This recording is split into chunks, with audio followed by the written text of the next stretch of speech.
University మంచి భవిష్యత్తు కోసం తెలుగు విద్యార్థులు ఇష్టపడే యూనివర్సిటీ. కాల్ 9059052378 9059052379. 50 లక్షలతో కొబ్బరి బొండాన్ని తీశారు మీరు. రాజన్ ప్రసాద్, సౌందర్య.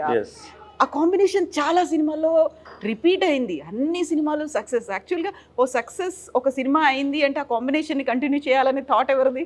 ఆ థాట్ అంటే మేము ముగ్గురం కలిసే డిస్కషన్ చేసుకున్నాం. ఒకటి చేసాము, ఓకే నెక్స్ట్ ఇట్లా చేస్తాం, మనం ముగ్గురమే చేస్తాం, ఎందుకు ఇది ముగ్గురం కలిసి ఒక ఫోమ్ స్టార్ట్ చేస్తాం. మనీషా వీడియో నాది ఫస్ట్ జరుగుతుంది. ఆ టైంలో మేము ముగ్గురం కలిసి ఒక ఫోమ్ స్టార్ట్ చేసాం, మనీషా ఫిల్మ్స్ అని. దానిలో ఫస్ట్ మూవీ మేము ఒక డబ్బింగ్ పిక్చర్ చేసాం, అయ్యర్ ది గ్రేట్ అని రీమేక్ రైట్ తీసుకున్నాము, మలయాళం మూవీ. అది సూర్య అయ్యర్ ది గ్రేట్ అని చేసాము. అది రిలీజ్ చేస్తే సక్సెస్ అయింది. So immediately we gone to production house. So మేము ముగ్గురం కలిసే కంటిన్యూస్ స్టార్ట్ చేసాము. ఓకే, సో ఏమన్నా మన ముగ్గురం చేస్తే దీనిలో చేయాలి అనుకున్నాం. సో మీరు అచ్చిరెడ్డి గారు ఇద్దరు ప్రొడ్యూసర్స్ గా ఉండేవాళ్ళు? అవును, నేను కిషోర్ రెడ్డి ప్రెజెంట్స్ అని ఉండే, ఆయన ప్రొడ్యూసర్. కాకపోతే ప్రొడక్షన్ హౌస్ పార్ట్నర్స్. ఇవన్నీ పెట్టుకొని ఇంత చేసినప్పుడు సరే, మీరు ముగ్గురు అంటే ప్రతి దాంట్లోనూ మనీషా ఫిల్మ్స్ అనేది ఉంది కాబట్టి ఓకే. రాజన్ ప్రసాద్, సౌందర్య గారి కాంబినేషన్ కూడా అలాగే వచ్చింది కదా. ఎన్ని సినిమాలు చేశారు ఇద్దరితో? ఎక్కువ సినిమాలు చేసింది ఇద్దరితోనే. అంటే మనీషా ఫిల్మ్స్ లో సౌందర్యది రాజేంద్రుడు, గజేంద్రుడు, మాయలోడు. దాని తర్వాత కృష్ణారెడ్డి డైరెక్షన్ కూడా చేశాడు కదా. తర్వాత ఆయన కూడా చాలా సౌందర్యం చేశాడు. అది ఓకే. ఈవెన్ అనుకున్నాం అట్లా బస్ అంతే. ఏదో చెప్పాలనుకుంటున్నారు, ఆగిపోయారు ఎందుకట్లా? అట్లా ఏం లేదు, అన్నీ కొంచెం ఉంటాయి కదా ఇవన్నీ. కానీ అట్లా ఏం లేదు, ఏదో డిస్కషన్స్ అండర్స్టాండింగ్ తోని ఏ పని చేస్తే మేము ముగ్గురం డిస్కషన్ అండర్స్టాండింగ్ తోనే చేస్తాం. మా ముగ్గురంలో ఎప్పుడు ఎక్కడ తేడా కూడా రాలేదు. ఇప్పుడు సరే, ఒక రిస్క్ అయినా పర్లేదు ఈ సినిమాలు చేయాలి అనుకుని ఇండస్ట్రీలోకి వచ్చారు. రాజేంద్రుడు, గజేంద్రుడు, కొబ్బరి బోండా, మాయలోడు, యమలీల, ఇవన్నీ కూడా ఎక్సెబడకరేక్ అంటారు కదా, అట్లాంటి సినిమాలు చేశారు. Total different. అప్పటి నుంచే మా ముగ్గురులో ఒకటి, మనం మార్కెట్ నుంచి కొంచెం డిఫరెంట్ చేయాలి. అది నడుస్తుందా లేదా తర్వాత విషయం, మన చేతిలో అది లేదు. మనం ఒక మంచి స్టోరీ తీసుకొని కూడా మనం మార్కెట్లో వెళ్తే అది హిట్ అవుతుందని గ్యారంటీ లేదు. స్క్రిప్ట్ వరకు ఉంటుంది, ఇది గ్యారంటీ హిట్ అని. పబ్లిక్లో వెళ్ళినప్పుడు ఏమవుతుందో తెలియదు. సో దానికోసం ఒక డిఫరెంట్ లైన్లో వెళ్తాం మనం. ఒక మంచి ఫ్యామిలీ, మనం ఎక్కడ మన మూవీస్ అన్ని ఫ్యామిలీ లాగా ఉండాలి, క్లీన్ ఉండాలి, దానిలో ఏం ఉండద్దు. సో ఆ టైప్లో వెళ్ళాము, దానిలో సక్సెస్ అయ్యాము. రాజేంద్ర ప్రసాద్ గారు అనగానే అంతకుముందు మేము చూసినటువంటి జంధ్యాల మూవీల్లో ఆయన హీరోగా ఉండేవాళ్ళు. ప్రతిదీ కూడా ఒక కామెడీ. రాజేంద్ర ప్రసాద్ అనగానే మనకు మేము ప్రిపేర్ అయ్యి ఉండేవాళ్ళం, ఈ సినిమా ఇలా ఉండబోతుంది, ఇందులో ఇలా క్లీన్గా నీట్గా ఉంటుంది అనేది. మీకేంటి కామెడీ అంటే ఇష్టం? దానికోసం కామెడీ ఫ్యామిలీలో రాజేంద్ర ప్రసాద్ ఆ టైంలో కొంచెం మంచిగా ఉండేది. సో రాజేంద్ర ప్రసాద్ కూడా మాకు మంచి ఫ్రెండ్ అయిపోయిండు. సో రాజేంద్ర ప్రసాద్తోనే కామెడీ ఫ్యామిలీలోనే వెళ్తామని అది మా కోరిక కూడా ఉండే. సో మాకు అది కలిసి వచ్చింది. సో ముగ్గురం కలిసి అట్లానే వెళ్ళాము. రాజేంద్ర ప్రసాద్తోనే కంటిన్యూ 3 ఫిల్మ్స్ చేసాము. మీకు కామెడీ అంటే ఇష్టమా? కామెడీ ఇష్టము, కామెడీ కూడా neat comedy. Okay. Comedy family. ఆయనతో సినిమాలు తీశారు. సౌందర్య గారు పేరుగా ఉన్నారు. సౌందర్య రాజేంద్ర ప్రసాద్ పేరుతో సినిమాలు అనేవి వచ్చాయి. ఆ కాంబినేషన్ని మళ్ళీ రిపీట్ చేస్తూ వచ్చారు. అండ్ సౌందర్య గారికి మీకు కూడా కొంచెం ఫ్రెండ్షిప్ అది అట్లా లేదు. సౌందర్య ఫాదర్ నా వెరీ క్లోజ్ ఫ్రెండ్. మేము ఇద్దరం కలిసి రేస్ కోర్స్ వెళ్తుండే. మీరేమో మార్వాడి హైదరాబాద్కి వచ్చారు, ఆయన ఏమో కన్నడ, అక్కడ నుంచి బెంగళూరు. ఈ ఫ్రెండ్షిప్ ఇది మేము ఎప్పుడు అనుకోలేదండి, తెలుగు కన్నడ ఎట్లా అనుకోలేదు. ఎవరు మంచి ఫ్రెండ్, ఏం మనసు అది క్యాచ్ చేసుకున్నాం. ఫ్రెండ్ ఎలా అయ్యారు ఆయన? ఒకసారి నేను బెంగళూరు రేస్ కోర్స్ వెళ్ళానండి. నేను బెంగళూరు కూడా వెళ్ళాను. అక్కడ ఆయన రేస్ కోర్స్ ఆయన కలిసారు, ఫ్రెండ్షిప్ అయింది. సో ఆయన హైదరాబాద్ వచ్చినప్పుడు నా దగ్గరనే ఉంటుండే. సో మేము ఇద్దరం కలిసి చలో మన ఇద్దరం ఇలా రేస్ కోర్స్ వెళ్తామని ఇట్లా ఇక్కడ కూడా వస్తుండే, నేను అక్కడ బెంగళూరు కూడా వెళ్తుండే. సో అట్లనే ఫ్రెండ్షిప్ కంటిన్యూ అయింది. దాని తర్వాత సడన్గా సౌందర్య కూతురే చలో ఛాన్స్ ఇస్తామని ఇక్కడ ఇచ్చేసాం. చాలా ఇష్టం ఉండే సౌందర్యకి మూవీస్లో రావాలని. సో చలో మనం మనదే కదా, మన ఇంట్లోనే చేసాం అది. ఓకే. సౌందర్య ముందు పేరు సౌమ్య, అవును. సౌమ్య కదా, అవును. ఇంట్లో సౌమ్య అని పిలిచేవాళ్ళు. అవును. సో సౌందర్యగా మార్చింది మీరు కాదు, అక్కడ కన్నడ లే ఫిల్మ్‌లో. ఆయన ఫాదరే పెట్టాడు. ఫిల్మ్‌లో ఇట్లా పెడతామని ఆయన ఫాదరే పెట్టాడు. దానిలో మా ఇన్వాల్వ్‌మెంట్ లేదు. ఓకే. ఏమన్నారు? మీరే ఒక ఫిల్మ్ ఆఫర్ ఇచ్చారు సౌందర్య గారికి అంటే, వాళ్ళ ఫాదర్ దగ్గర నుంచి వచ్చిన రియాక్షన్ ఏంటి? లేదు ఆయననే కొంచెం అంటే రియాక్షన్ అది సెలవు ఓకే చేయండి అని ఆయన కూడా చాలా హ్యాపీ ఫీల్ అయింది కదా. హ్మ్. అక్కడ ఇంకా మా ఫ్రెండ్షిప్ ఇంకా కొంచెం స్ట్రాంగ్ అయిపోయింది అప్పుడు. ఆ! మేము ఈ ఫిలిమ్స్ తర్వాత కూడా మేము చాలా ఫ్రెండ్స్గా చాలా తిరిగేవాళ్ళు. వేరే ఫిలిం కూడా చేస్తుండే సౌందర్య. మేమైతే రేస్ కోర్స్ అయితే కంటిన్యూ వెళ్తుండే. అయినా వెళ్ళేవాళ్ళా ఇద్దరు? ఇద్దరం కలిసి వెళ్తుండే.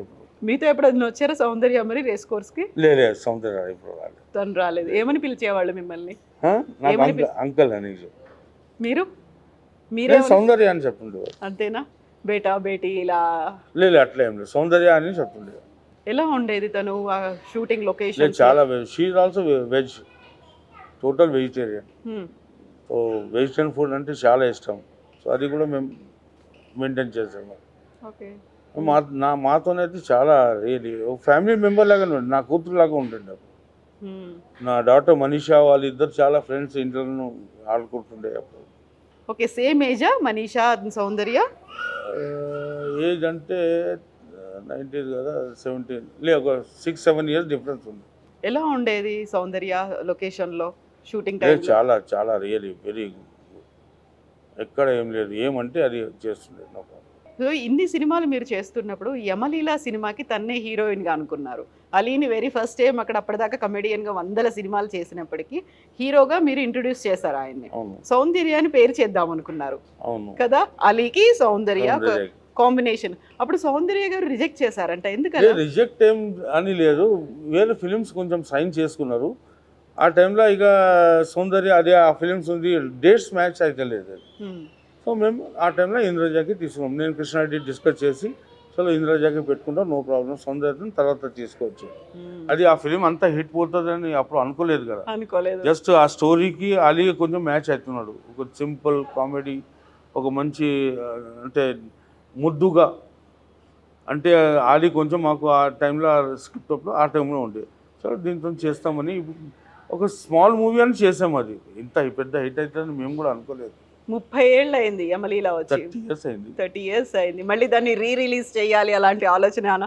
ఇక అట్లా ఇంకా ఏం చెప్పలేము అది తర్వాత ఏమవుతుందో. అలా అనుకుంటే అప్పుడు హిట్ అయిన సినిమాలన్నీ మళ్ళీ రిలీజ్ చేయాలి. రిలీజ్ అవుతున్నాయి. అది చూస్తాం ఇక ఫర్దర్ ఏమవుతుందో. ఇక ఇది కలుస్తాం మేము, డిస్కస్ చేస్తాం నేను కృష్ణారెడ్డి.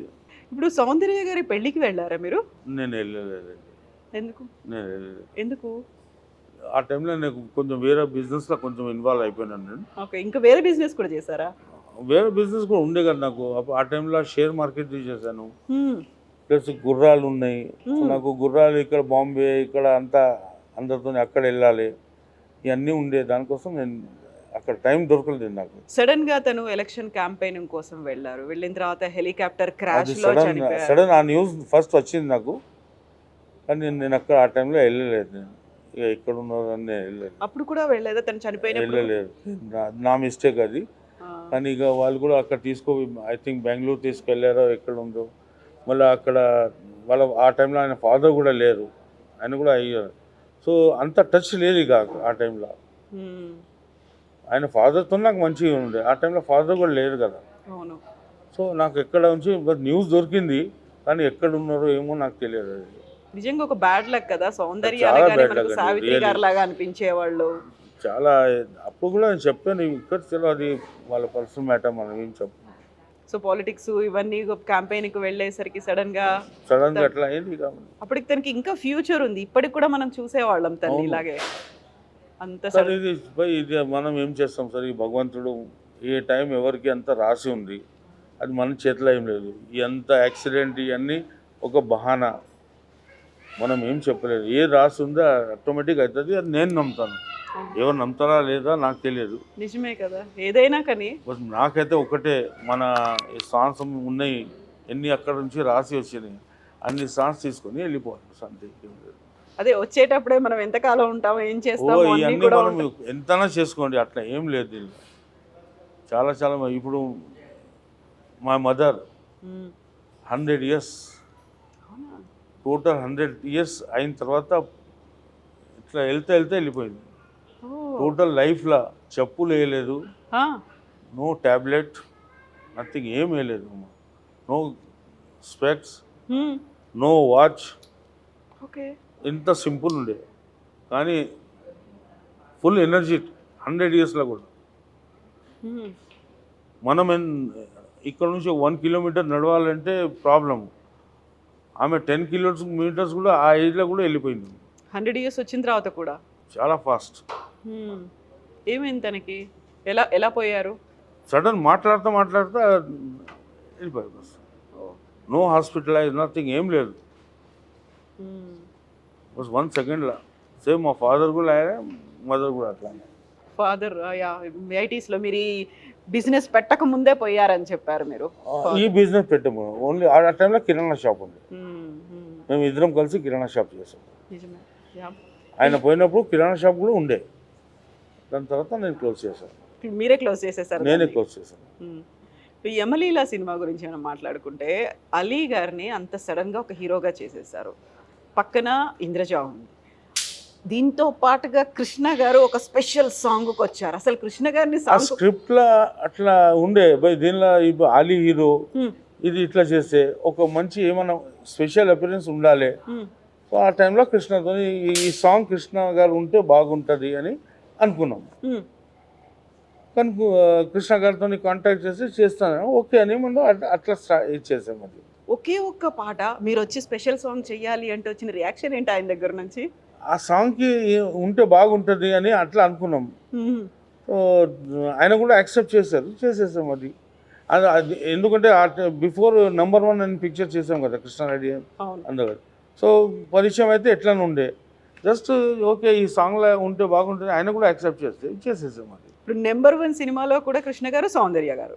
అవును, కృష్ణ సౌందర్య కదా. కానీ దానికి ప్రొడ్యూసర్ మేము కాదు, కృష్ణారెడ్డి డైరెక్షన్.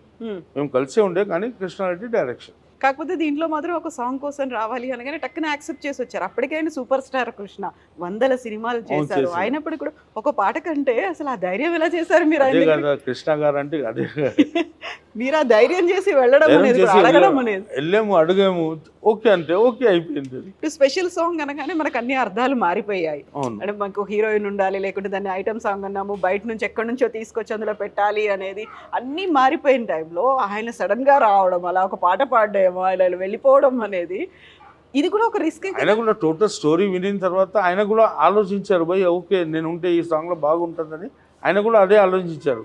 ఓకే నేను చేస్తాను చెప్పేసారు. ఇప్పుడు యమ గోలా చూసాం మనం ఎన్టీఆర్ గారు. అవును. ఆ తర్వాత యమ లీల అనేది పెట్టాలి, మళ్ళీ ఇందులో కూడా తల్లి సెంటిమెంట్, యముడు వస్తాడు, ఇలాంటివన్నీ ఈ ఆలోచన, ఈ స్టోరీ ఉన్నప్పుడు మీకేమనిపించింది? భయ్ ఆ యమ గోలా ఇవన్నీ మేము ఆ టైంలో చూసాము. దీనిలో కూడా మనం ఏమన్నా సంథింగ్ ఇట్లా ఉంటే కొంచెం డిఫరెంట్గా చేసి ఆ స్టోరీ మేము ముగ్గురము అందరం కలిసి ఒక బ్యాచ్ లాగా నియర్ అబౌట్ 6 months దాకా ఆ ప్రాజెక్ట్ మీద కూర్చున్నాం. ఒకటి అయిన తర్వాత స్క్రిప్ట్ అంతా మంచి ఫస్ట్ క్లాస్ అయిపోయింది. అది చేసేసాం. దీనికి ఆలీ ఉంటేనే బెటర్ అని ఫీల్ చేసాం. సో ఆలీ కూడా చేసేసాం. అది సో అప్పటిదాకా ఒక కామెడీ ఆర్టిస్ట్ ని హీరోగా పెట్టాలి అనేటువంటి థాట్ కూడా రాలేదు. ఆ తర్వాత మెల్లిమెల్లిగా ఆయన హీరో అని మేము అట్లా చేయలేరు. ఈ స్క్రిప్ట్ కి ఈయన ఫిట్ అవుతున్నాడు. సో ఫిట్కి ఆటోమేటిక్గా హీరో ఆయననే అని అట్లా ఆలోచించి చేసాం. అది ఈ పిక్చర్లో హీరో ఎవరు లేరు, స్క్రిప్ట్ ఈజ్ ద హీరో. ఆ స్క్రిప్ట్కి అది చేస్తే ఆటోమేటిక్గా ఆయన కూడా హీరో అయిపోయిండు. ఆయన మంచి కోఆపరేట్ చేశాడు అండ్ పబ్లిక్ కూడా చాలా నచ్చింది. అది రాజేంద్ర